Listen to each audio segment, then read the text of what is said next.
Welcome to Stories Junction. Let's begin today's story. I had been with Madison for nearly 3 years. We had been engaged for one of those years, and we were mere months away from tying the knot. She was the one I thought I had always been waiting for. Smart, stunning, and endlessly funny. Her laughter was like a spark that could light up even the darkest room. She had this effortless way of making me feel like I was the most important person in her world. We weren't just a couple, we were a team.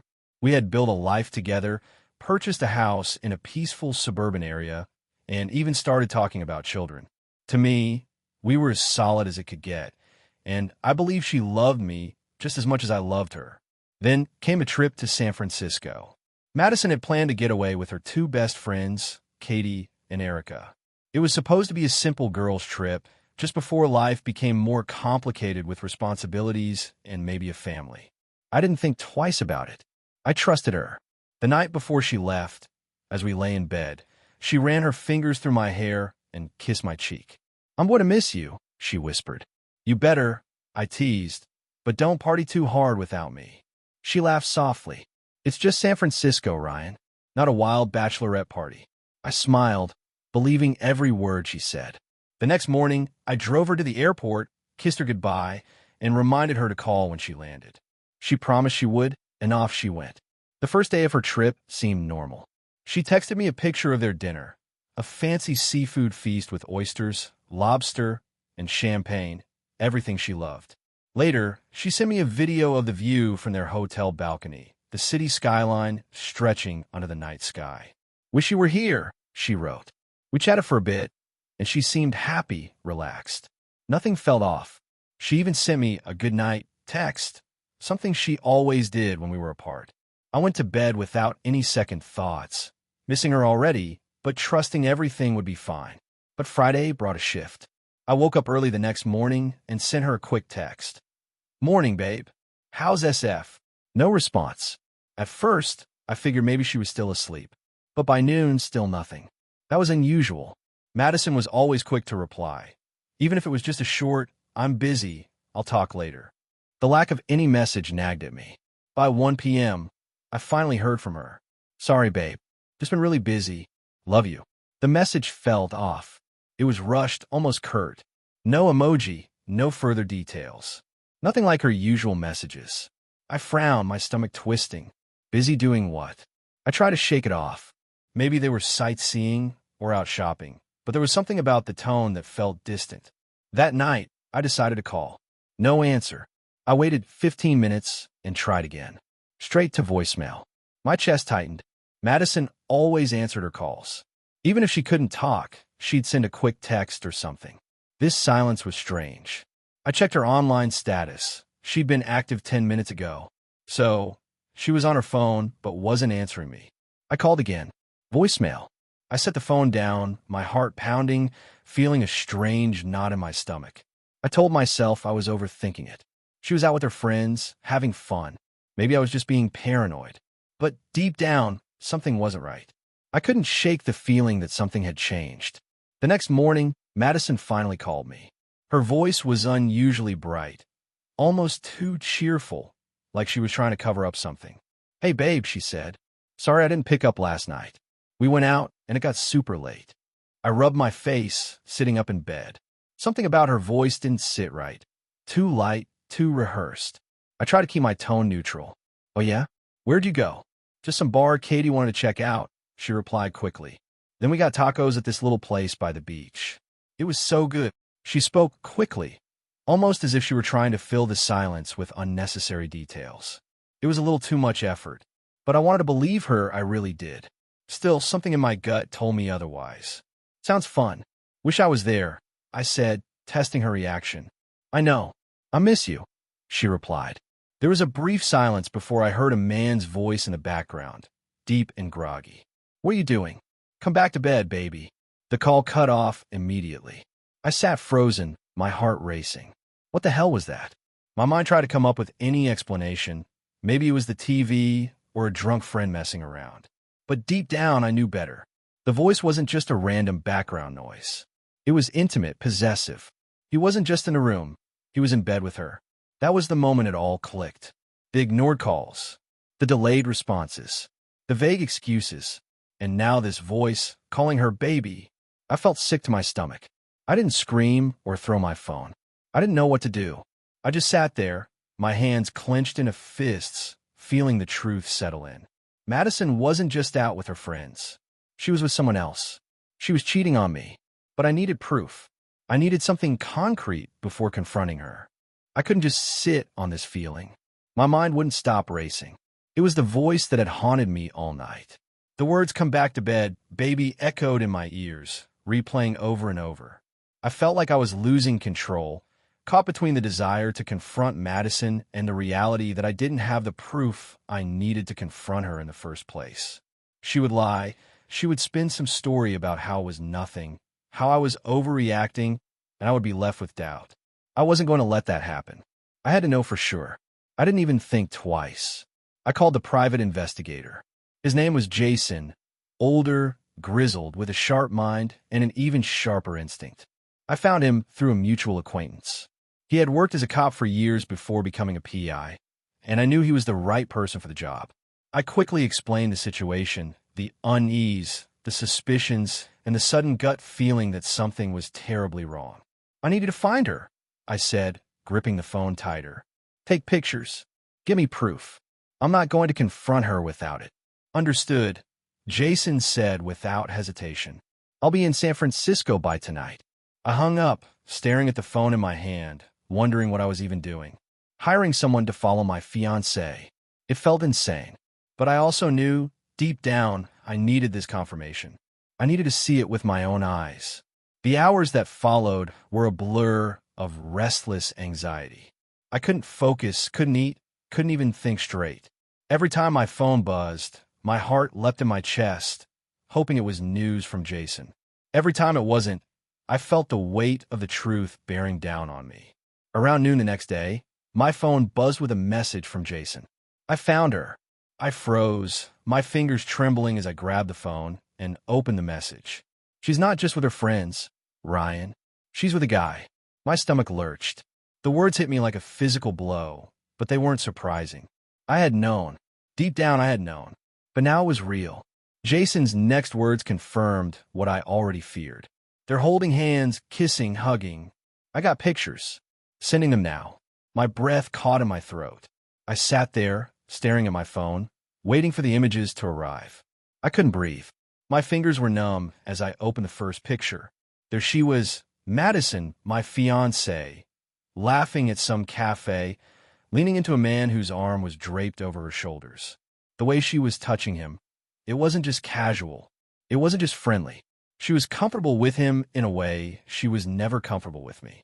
My chest tightened as I scrolled to the next picture. This time, she was kissing him. Not just a quick peck, but a real kiss.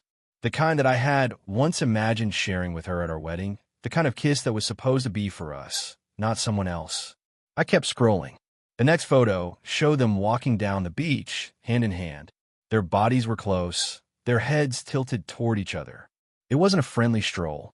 It wasn't an innocent walk. They looked like a couple, like two people deeply in love, unaware of the world around them. By the time I finished looking at the pictures, my entire body was shaking. There was no denying it. There was no avoiding the truth. The evidence was in front of me. She was cheating. She had betrayed me, and she thought I would never find out. I didn't feel angry, not at first. Instead, I felt numb. My mind was strangely clear, detached. I couldn't believe what I was seeing, but there was no doubt in my mind. I wasn't going to confront her over the phone, and I wasn't going to scream at her. I was going to act. I knew exactly what I had to do. I didn't waste a moment. I immediately called the venue where we had booked our wedding. "I need to cancel the wedding," I said, my voice steady. The woman on the other end hesitated for just a moment. Are you sure about this? We've already set everything in place." "I'm sure." I cut her off. "Cancel it. We're done." I didn't explain. There was no need. The wedding was off. I hung up and immediately called the caterers, then the photographer, then the florist. One by one, I erased every last detail of the wedding we had spent the past year planning. The seating arrangements, the menu, the flowers, everything was gone. But I wasn't finished. The next call was to a locksmith. "How soon can you get here?" I asked, my voice calm, almost robotic. Within the hour, the man replied. Perfect, I said, hanging up. By the time he arrived, I was already moving her things out of the house. I went through every inch of the place, packing up anything that belonged to Madison. Her clothes, shoes, bags, toiletries, anything that had her name on it. It all went into boxes. Every single trace of her was going. I wasn't leaving anything behind.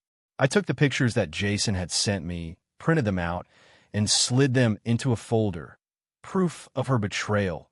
Evidence of the life she was building with someone else. By nightfall, everything was packed. Her things sat in boxes on the living room floor, and I stood there for a moment, just staring at them. Everything she had meant to me, everything we had built together, was now gone. She had made her choice, and now I was making mine. I wasn't going to let her step foot in this house again. The days felt like they were dragging, but I couldn't afford to sit idle. The plan was in motion, and I had to make sure every detail was just right. Tuesday was the day. That was when she would return. I had made sure of it, planned every aspect down to the smallest detail. I wasn't just letting her walk back into the life we had built. No, I needed her to feel the weight of what she had done. I wanted her to understand the finality of her actions. I couldn't even look at the house the same way anymore. What was once a place filled with plans, with hopes, with love, now it was just a shell. It held echoes of what we had, but those echoes were gone. Everything we had worked for, all the shared memories, had turned into something unrecognizable. She had erased all of it in one moment of betrayal, and now it was my turn to erase her. I called Arthur, my old friend, someone who wouldn't be recognizable to Madison. He had no ties to either of us, no connection to the past. He was the perfect choice for the role I needed him to play. Arthur was calm, cool, and composed. Exactly what I needed for this moment. Are you sure about this? He asked when I explained what I needed him to do. I'm sure, I reply, my voice steady. She needs to know that there's no going back. Arthur nodded, but I could tell he understood the gravity of the situation. He wasn't judging me, but he was aware that things were about to get complicated. I went outside and moved my car a few blocks away, out of sight, making sure there would be no sign of me being home when Madison arrived. Then I waited. Every minute felt like an hour. I knew this wasn't going to be easy, but it was the only way to make sure she understood what she had done. I watched from the window as Arthur parked his car in the driveway, making it look like someone else lived here now. His car was different enough that it wouldn't be immediately obvious to Madison. She'd think she was walking into a stranger's home. Everything had to be perfect. The boxes packed neatly on the front lawn had to look like they were just waiting to be picked up, like the house was being emptied, like her life here had ended. I could almost feel her shock from where I stood. The scene was set, and I wasn't about to let her walk in as if nothing had happened. Finally, right on time, I saw a taxi pull up in front of the house. My heart skipped a beat. I knew it was her. Madison stepped out, dragging her suitcase behind her, a smile on her face, her eyes bright with excitement. She was ready to come home. But the moment her gaze fell on the boxes on the front lawn, her expression faltered. The smile disappeared, and a flicker of confusion flashed across her face. She paused for a moment, then glanced around, her eyes scanning the unfamiliar car in the driveway. Something was wrong. She could feel it. Her steps slowed as she moved toward the front door, her hand reaching for her keys. She tried to unlock it, but nothing happened. She tried again, her fingers fumbling with the key, her frustration mounting. I could hear her heartbeat from here, see her growing panic through the window. This was happening. She was starting to realize that everything she thought she knew was slipping away. She banged on the door, calling my name. Ryan, open the door. I stayed hidden, watching, waiting for the moment when the truth would hit her like a freight train. Then Arthur opened the door. Madison stood frozen for a second, blinking in disbelief. She stared at him, trying to process what was happening. Who the hell are you? She demanded, her voice rising in confusion and anger. Arthur didn't flinch. He simply smiled, his demeanor calm, collected. I could ask you the same thing, he replied, crossing his arms. What are you doing in my house? Her eyes widened. She took a step back. Your house, she stammered. What do you mean, your house? This is my house. Where's Ryan? Arthur didn't seem fazed. He reached into his jacket pocket and pulled out a folder, holding it out toward her. "Ryan knew you would stop by. He asked me to give you this," he said, his tone even. Madison's hands shook as she took the folder from him, her breath coming in short, panicked bursts. She flipped it open slowly, her eyes scanning the contents. But when she saw the first picture, her face drained of color. The laughter, the closeness, the way she had leaned into him.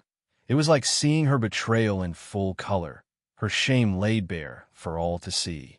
I watched from the window as she flipped through the photos, her fingers trembling, her body stiffening with every image.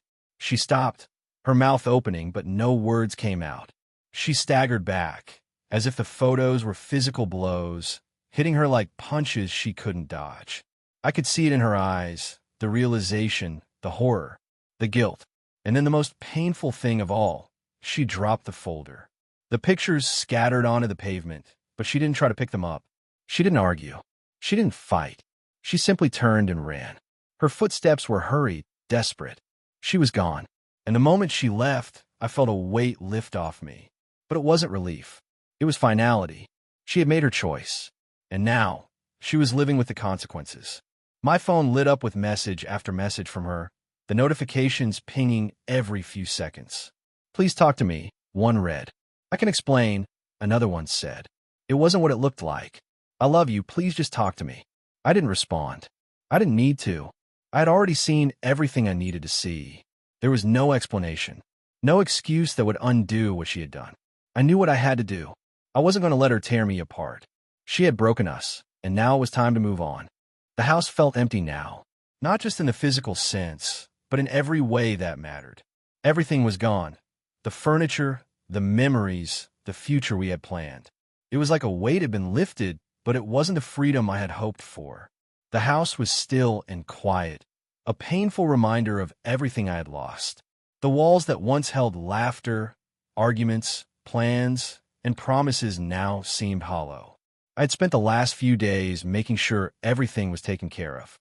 The wedding had been canceled, and I'd made sure the venue, the caterers, the photographer, everyone knew there would be no event. I didn't owe them any explanations. The contracts were null. The flowers were dead. There was no longer any point to any of it. And yet, a part of me still clung to the memory of what we had almost had.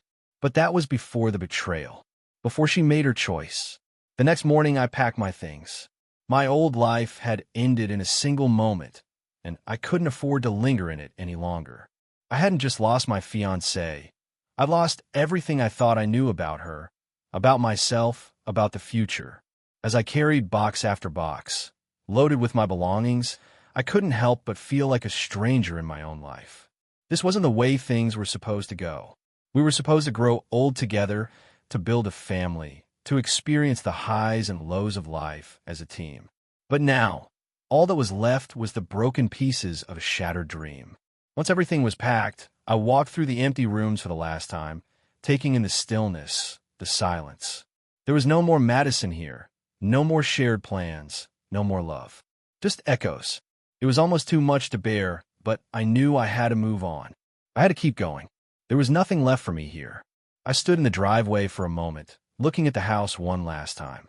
The memories we had shared inside its walls now felt distant, like they belonged to someone else. A version of me I no longer recognized. It was over. There was nothing left to salvage. I didn't know what the future held for me, but I knew I couldn't stay in the past. A few hours later, I handed over the keys to the realtor.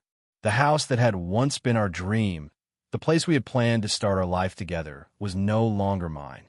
The contract had been signed, and the house would soon belong to someone else. I didn't care. I wasn't going to look back. The hardest part wasn't selling the house.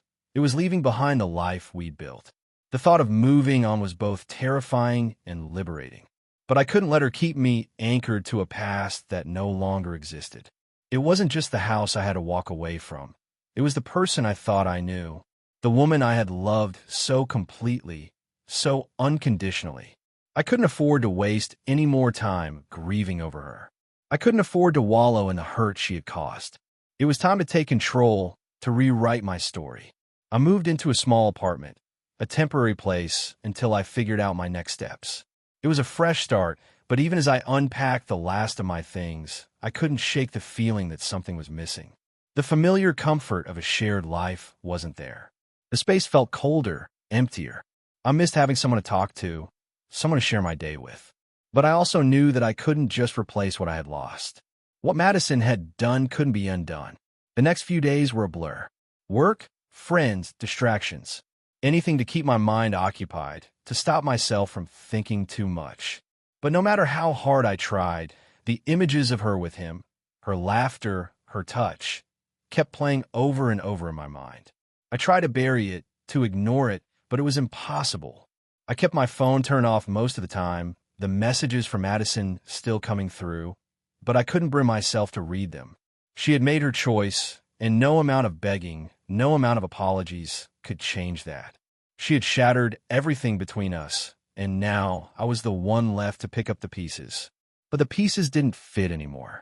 One night, I finally caved. I opened my messages. I wasn't sure what I expected to see, but I clicked on the first one. "Please talk to me, Ryan.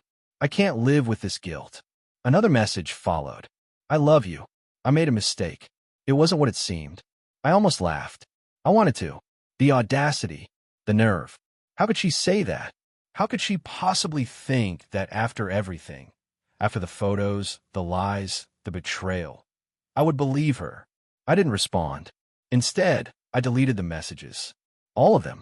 I wasn't going to give her the satisfaction of thinking she could just come back and fix everything with an apology. She had made her choice, and now it was my turn to choose. I had to move on. I had to rebuild. But this time, I would do it for myself. There was no going back to the life I had before.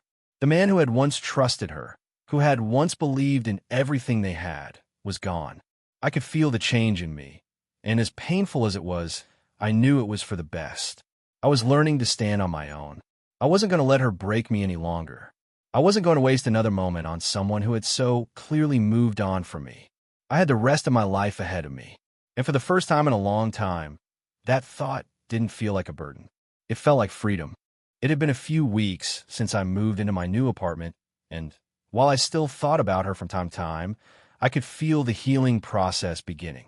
There were days when the weight of the past still lingered, especially at night, when the silence was louder than anything. The memories of us were still fresh, but I knew I couldn't let them define me any longer.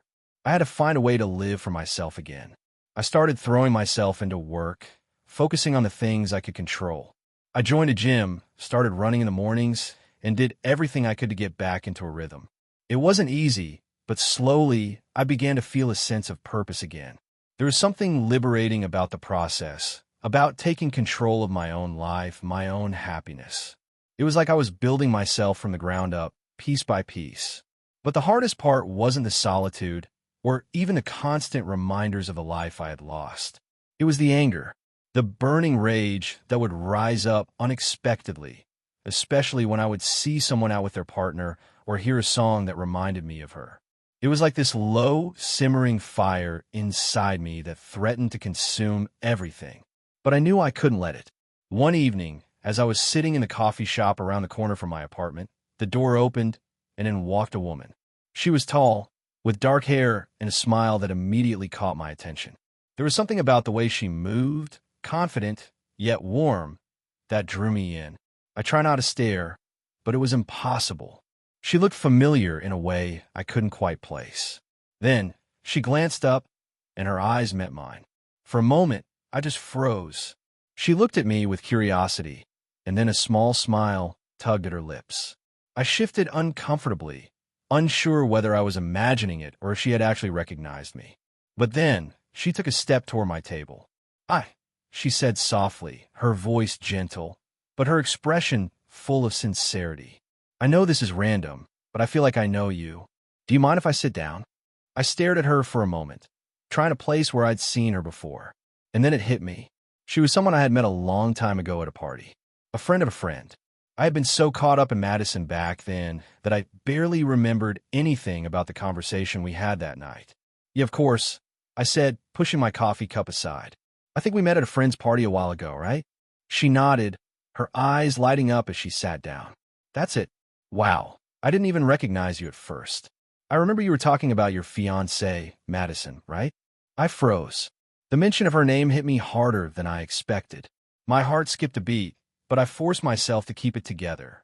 I couldn't let this moment spiral out of control. Yeah, that was me, I said, clearing my throat. It's been a while, though. She smiled again, but I could see a hint of understanding in her eyes. Well, I don't mean to bring up old stuff, but I'm sorry to hear about what happened. That must have been tough. I nodded, taking a deep breath. Yeah, it's been a rough couple of months. She tilted her head slightly. If you don't mind me asking, how are you doing now? I mean, really, you seem different. In a good way, though. I paused, reflecting on her words. How was I doing? The answer felt complicated, but something inside me wanted to be honest. For the first time in a long time, I didn't want to pretend I was fine. I'm okay, I said, then added with a hint of a smile. I'm getting there. Slowly. But I've realized something. Life's a lot shorter than I thought, and I can't afford to hold on to anger or regret. I've been trying to focus on things that make me happy, things that are mine.